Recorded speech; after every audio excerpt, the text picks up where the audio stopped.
Patch 25.17 is upon us with some nerfs, some buffs, and some other changes too. Starting with nerfs, we have Gwen, who is losing a little bit of base armor but gaining some attack speed growth. However, the main nerfs on her ultimate, where the initial slow of the ability is massively reduced. This will give enemy champions a much easier time getting away from her in these early levels. Next we have Master Yi, who's losing a small amount of base health and his Q on hit modifier is slightly reduced. He loses a bit of base damage here but nothing crazy. Following this we have Rumble, who's losing some max health damage on his passive and some damage on his Q. This is likely just to bring him back in line. And the final nerf goes to Singed, where his poison will last slightly less time to counteract the unintended changes last time. Starting with buffs, we have some for Irelia. Most of them are for her fun AP build, but the slight cooldown reduction in E is also solid. Next we have Castin, gaining some AP scaling on his Q and E. This extra damage will just make him even more of a late game beast than he already is. Following this we have Kayn, with his Q and W's mana cost being reduced. This doesn't matter much for jungle Kayn, but in lane these are very nice quality of life improvements. Next we have Cogmore, who is gaining bonus AP ratios on his Q, W, and ultimate. For those of us who remember the old days of AP Cogmore mid, this could be fun. Next we have Misfortune, who's just simply getting 2 extra bonus attack damage, because who doesn't like dealing 1 or 2 extra damage on everything you do? Following this we have Morgana and her W, where the base mana cost is reduced as it's leveled up and also the minimum damage per second is increased. I have been playing mid Morgana for the last 6 months as my main, as I think it's secretly overpowered, and this change is going to be so incredibly strong on it. Nyla gets the next buff, with her Q now dealing massively increased damage to jungle monsters. Will this make her a good jungler?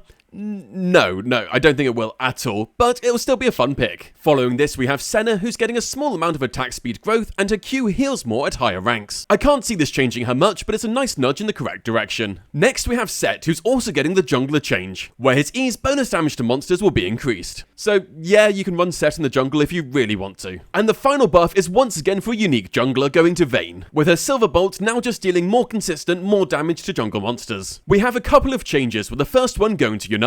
There's been a few bugs in her kit, mainly around proccing on-hit effects correctly, but now they're fixed, it will make her on-hit build slightly worse. And the final adjustment is to Teemo, where his traps are now easier to see. We also have a few changes for items. Axiom Arc is just flat becoming 250 gold cheaper, Horizon Focus is getting 10 more ability power and becoming 50 cheaper, and Profane Hydra is losing 5 attack damage but becoming 350 gold cheaper. All of these are just direct buffs to the items. Other changes include Season 3 of 2025 has begun, Xin Zhao's visual update with his new models, animations, and ability icons are now here, and Doombots of Doom will be returning, which is particularly exciting to very old people like me. And there's a very nice quality of life change for junglers, where the mini-maps are now getting jungle timers, with a couple of different options on the way you want to set them up. And that's patch 25.17. The last time I did one of these videos was patch 13.23, but I've got a bit more time nowadays, so they're coming back.